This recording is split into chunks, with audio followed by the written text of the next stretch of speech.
Hello guys, আজকের ভিডিওতে আমরা একটা ওয়াটার রকেট তৈরি করব। আর এই ওয়াটার রকেটটা চলার জন্য কোনো ধরনের রকেট ফুয়েলের প্রয়োজন নেই।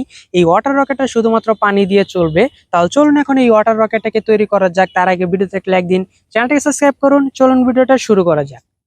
গাইস, এই ওয়াটার রকেটটাকে তৈরি করার জন্য এখানে লাগবে হচ্ছে আমাদের একটা ওয়াটার বোতল, আর লাগবে হচ্ছে এলপিজি গ্যাস। এই সিলিন্ডারের ভিতরে আছে হচ্ছে এলপিজি গ্যাস। এখন চলুন এই বোতলের ভিতরে পানি ভরে নেওয়া যাক। গাইস, এই বোতলের ভিতরে আছে হচ্ছে একদম ফুললি পিওর ওয়াটার। এখন চলুন এই বোতলের ভিতরে এই পানিটাকে ভরে নেই।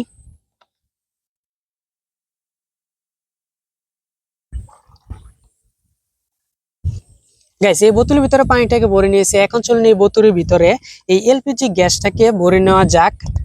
গাইস, এই গ্যাস সিলিন্ডারটাকে যদি সোজা রেখে তারপর এই নজের মধ্যে চাপ দেয়, তাহলে এই গ্যাসটা এই গ্যাস আকারে এই সিলিন্ডারের ভিতর থেকে বের হবে।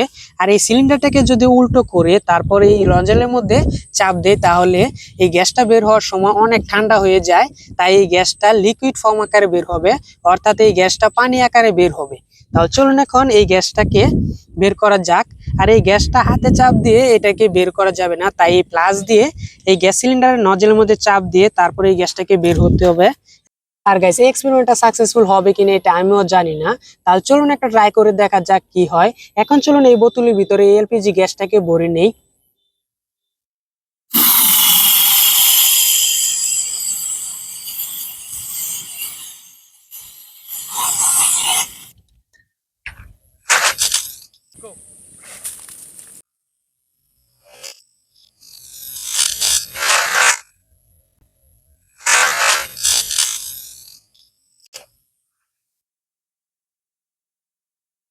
গাইস, বোতলটা বেশ একটা উপরে যায় নাই, হালকা একটু প্রেসার রয়েছে। কিন্তু আমি মনে করেছিলাম যে এই বোতলটা রকেটের স্পিডে আকাশের দিকে যাবে, কিন্তু এটা হয় নাই।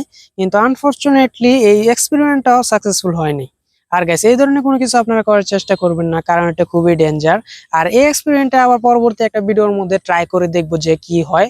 আর গাইস, যদি ভিডিওটা ভালো লাগে তাহলে ভিডিও থেকে লাইক দিতে পারেন আর চ্যানেলটাকে সাবস্ক্রাইব করতে পারেন।